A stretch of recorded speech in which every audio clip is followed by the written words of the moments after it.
साथियों, होली बहुजन समाज के लोगों का त्यौहार नहीं है। हमारे बहुजन समाज का त्यौहार सिर्फ एक ही है, 14 अप्रैल, हमारे बाबा साहेब अम्बेडकर की जयंती। कल जहां पर पूरा देश इस रस में डूबा हुआ था होली त्यौहार के, हमारा बहुजन समाज भी इस त्यौहार के रस में डूबा हुआ था। अगर वो इस रस में ना डूबा हुआ होता और अपने घरों में वो लोग होते तो ये हादसा ना होता। जी हाँ, मैं बात कर रहा हूँ भदोही की, जहाँ पर एक बाबा साहेब की मूर्ति ग्राउंड में लगी थी और उसको कुछ असामाजिक तत्वों ने तोड़ दिया और इसके ऊपर भीम आर्मी के कार्यकर्ताओं ने कार्रवाई की मांग की है। साथियों, बने रहेगा मेरे चैनल पर। मैं आपका दोस्त राजीव, और सबसे पहले सभी के साथियों को क्रांतिकारी जय भीम, जय संविधान, जय भीम आर्मी। साथियों, यूँ तो प्रतिवर्ष देश के अंदर होली का त्यौहार मनाया जाता है और सदियों से मनाया जाता है और मनाया जाता आ रहा है। लेकिन आपको याद होगा हाथरस की वो घटना, जहाँ पर एक मनीषा वाल्मीकि नाम की बहन थी हमारी, जिसको कुछ दरिंदों ने नोचा, उसके साथ में दरिंदगी की, फिर उसको मार दिया। और उसके बाद सत्ता में आज जो लोग बैठे हैं उनकी देख रेख में रात को उस बहन की चिता जलवाई गई, और वो भी रात को 2:30 बजे। उसके परिवार तक को उसका शव नहीं दिखाया गया था। तो हम कैसे इस होली के त्यौहार को मना लें, जहाँ पर हमारी बहन बेटियों को दिन में उनके साथ दरिंदगी होती है, फिर रात को काली सच्चाई छुपाने के लिए काली रात में उसको जला दिया जाता है, कुछ सबूत मिटाने के लिए, कुछ चीज़ें छिपाने के लिए। और वो लोग जो सत्ता में बैठे हैं वो उसको लैपटॉप के अंदर लाइव देख रहे होते हैं बैठे हुए। आप समझते होंगे मैं किसकी बात कर रहा हूँ। और यही नहीं, कल जब पूरा देश होली मना रहा था, उसी दौरान अगर बहुजन समाज के लोग होली ना मना रहे होते तो ये चीज़ देखने को ना मिलती। साहिब की मूर्ति का जो सर होता है उसको धड़ से अलग करके चले जाते हैं।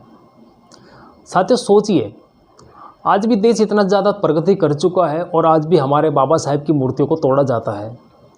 कभी उस मूर्ति का सर अलग कर दिया जाता है, कभी बाजू तोड़ दी जाती है, कभी उंगली तोड़ दी जाती है, या फिर पूरी मूर्ति को ही खंडित कर दिया जाता है। और ये कौन लोग कर सकते हैं? आप लोग इसको अच्छी तरह समझते हैं। ये वही मनवादी लोग इस चीज़ को करते हैं जिनकी आंख में बाबा साहेब, बहुजन समाज लोग और बहुजन समाज की जो तरक्की है और बाबा साहेब का जो संविधान है, ये उन लोगों की आंख में खटकता है। इससे पहले भी बहुत जगह पर बाबा साहेब की मूर्ति, हमारे संत शिरोमणि रविदास जी की मूर्ति और मंदिरों को ढाया गया, लेकिन ढाने का कारण वही है कि हमारा बहुजन समाज जागरूक नहीं है। देश के अंदर बड़े बड़े मंदिर बन जाते हैं, बड़े बड़े महापुरुषों की मूर्ति बन जाती हैं और उन पर कोई आंच भी नहीं आने देता है, लेकिन हमारा समाज आज बिखरा हुआ है, इसलिए हमारे बाबा साहेब की मूर्ति को तोड़ा जाता है। साथियों, अगर बहुजन समाज एकत्र रहे तो किसी की हिम्मत नहीं है कि बहुजन समाज के खिलाफ उंगली उठा सके या आवाज़ उठा सके या उनके खिलाफ गलत सलत टिप्पणी कर सके। और यही नहीं, इस बारे में जब सूचना मिली भीम आर्मी के कार्यकर्ताओं को, आज़ाद समाज पार्टी के कार्यकर्ताओं को, बहुजन समाज पार्टी के कार्यकर्ताओं को, तो वो लोग भदोही जिला में पहुँचे और वहाँ पर उन्होंने जो हाल देखा कि मूर्ति की जो गर्दन थी उसको तोड़कर एक तरफ फेंका हुआ था। एक ग्राउंड में जहाँ बाबा साहेब की मूर्ति लगी हुई थी उसको खंडित किया गया था। उस मूर्ति के धड़ से सर को अलग करके फेंक दिया गया था। इसके खिलाफ जहाँ पर साथियों, इसके खिलाफ जब वहाँ पर बाबा साहेब के जो अनुयायी हैं, भीम आर्मी के जो समर्थक हैं, आज़ाद समाज पार्टी और बहुजन समाज पार्टी के जो समर्थक हैं, सब लोग एकजुट हुए और वहाँ पर पुलिस प्रशासन के द्वारा भी कार्रवाई की गई। और कार्रवाई क्या की गई है कि जिन लोगों ने इस घटना को अंजाम दिया है उनके खिलाफ कड़ी से कड़ी कार्रवाई की मांग भीम आर्मी और आज़ाद समाज पार्टी और बहुजन समाज पार्टी के कार्यकर्ताओं ने की है। साथियों, सोचिए, आज भी इस देश में इतना कुछ हो रहा है, फिर भी बाबा साहेब की मूर्तियाँ तोड़ी जाती है। उसके बदले में वहाँ पर दूसरी मूर्ति को रखवाया है प्रशासन के द्वारा, और प्रशासन के द्वारा ये ऐलान किया गया है कि जो भी इसमें आरोपी है उसके खिलाफ कड़ी से कड़ी कार्रवाई होगी और होनी चाहिए। हमारे महापुरुषों के खिलाफ अगर ऐसा कुछ होगा तो हम लोग बर्दाश्त नहीं करेंगे, हम सीधा कह देते हैं। साथियों, हमारे वो महापुरुष रहे हैं जिन्होंने हमारा भाग्य लिखा है। आज हम अच्छे अच्छे ओहदों पर बैठे हैं, अच्छी जगह खा पी रहे हैं, अच्छी जगह जा रहे हैं, तो वो हमारे उस बाबा साहेब की देन है जिसको अम्बेडकर कहते हैं। साथियों, एक अकेला अम्बेडकर जो पूरे समाज के लिए लड़ा और पूरे मनुवाद समाज के खिलाफ लड़ा, सोचिए कितना ताकतवर रहा होगा वो इंसान जिसके आज पुतले तक तोड़े जाते हैं। और सोच कर देखिए उस चीज़ को, उस समय को जब बाबा साहेब को पानी पीने तक नहीं दिया जाता था। स्कूल का जो प्रिंसिपल होता है ना, स्कूल का जो पियोन होता है ना, वो भी पानी इतने ऊंचे से बाबा साहेब को पिलाता था कि तू अगर बर्तन को छू देगा तो अछूत हो जाएगा, अपवित्र हो जाएगा। क्लास के बाहर पढ़ाते थे कि अगर तो क्लास में आएगा तो ये क्लास अपवित्र हो जाएगी, अछूत हो जाएगी। ऐसी चीज़ें उस बाबा साहेब अम्बेडकर ने सही। साथ ही सोचो, छोटा बच्चा स्कूल में जा रहा है, उसके साथ जातिवादी चीज़ें होंगी तो उसको कैसा बुरा लगा होगा। हम अगर आज स्कूल में जाते हैं, हमें स्कूल में कह दिया जाता है तेरी पैंट फटी हुई है, तो हमें कितना गुस्सा आ जाता है। हमारे जूते में पॉलिश ना हो, टीचर डांट देता है तो कितना गुस्सा आता होगा। सोचो उस समय वो चीज़ क्या रही होगी जब बाबा साहेब को जातीय चीज़ें कही जाती थी कि तू अछूत है, महार है। कोई अपने पास बैठाना पसंद नहीं करता था। अपने पास कोई बैठाना इसलिए पसंद नहीं करता था क्योंकि महार कास्ट से थे। लेकिन सब चीज़ों को छोड़ा और आगे बढ़ गए।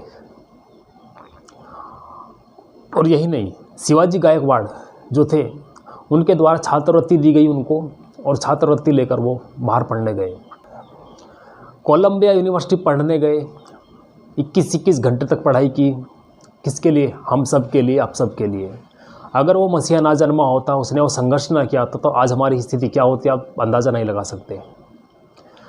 साथियों, हमारा आज जो भी चीज़ एक अच्छे समय में गुजर रही है, अच्छा समय हमारा गुजर रहा है, वो उस बाबा साहेब अम्बेडकर की देन है, जिन्होंने अपना सब कुछ खो दिया। अपनी 4 संतानें अपने सीने से लगी हुई खो दी। उनकी पत्नी तक उनका साथ छोड़ गई, लेकिन उन्होंने हार नहीं मानी। उनका एक बेटा जो सामने मरा हुआ पड़ा था और उनको जाना था लंदन। अब सोचिए, वो इंसान अपने सीने पर पत्थर रखकर, दिल पर पत्थर रखकर कैसे घर से निकला होगा कोट पैंट पहनकर, जब उनको लोगों ने कहा कि तुम्हारा बेटा मरा पड़ा हुआ है और तुम पढ़ने लिखने जा रहे हो कोट पैंट पहनकर। तो बाबा साहेब का जवाब जब सब लोगों ने सुना तो सब हैरान रह गए। बाबा साहेब ने जवाब एक ही दिया था, ये तो मेरा एक बेटा है। आज अगर इसके लिए मैं यहाँ रुक गया ना और मैं वहाँ पर ना पहुँचा तो मेरे सैकड़ों औलादे, सैकड़ों बेटे, करोड़ों बेटे, वो भी ऐसी ही स्थिति से गुजरेंगे जिस स्थिति से मैं गुजरा हूँ। तो बाबा साहेब ने बहुत कुछ अपने समय में सहा है, बहुत कुछ खोया है और बहुत कुछ सुधार किया हमारे लिए, हम सब के लिए। हमारे समय में, उनके समय में जब लोग जाते थे तो कोई भी मनोवादी लोग उनको अपने से आगे नहीं चलने देता था। अगर किसी के घर के सामने से, किसी मंदिर के सामने से जाते थे तो पिछवाड़े में झाड़ू बंधी होती थी और हम थूक नहीं सकते थे। अपनी परछाई तक लोग अपने ऊपर पड़ने दे देते थे। परछाई तक का छूत समझते थे, हम थूक नहीं सकते थे, गले में हांडी डली होती थी।